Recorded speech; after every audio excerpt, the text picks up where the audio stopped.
జగిత్యాల జిల్లా కోరుట్లలోని శ్రీ అయ్యప్ప స్వామి ఆలయంలో లక్ష పుష్పార్చన వేడుక వైభవంగా జరిగింది. ఈ సందర్భంగా స్వామివారికి ఫల పంచామృతాభిషేకాలు, విశేష పూజలు నిర్వహించారు. అనంతరం అయ్యప్ప మాలధారులు ఆలయ ప్రదక్షిణ చేశారు.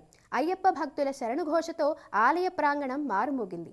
ఈ కార్యక్రమంలో పలువురు భక్తులు పాల్గొన్నారు. స్వామి అయ్యప్ప, స్వామి అయ్యప్ప, నీవే గతి దేవా, నన్ను బ్రోవగైకరావా. స్వామి అయ్యప్ప, స్వామి అయ్యప్ప, నీవే గతి దేవా, నన్ను బ్రోవగైకరావా.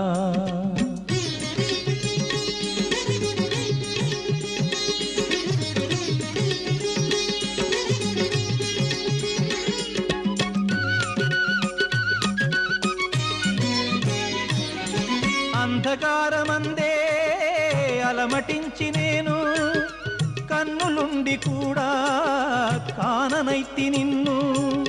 అంధకారమందే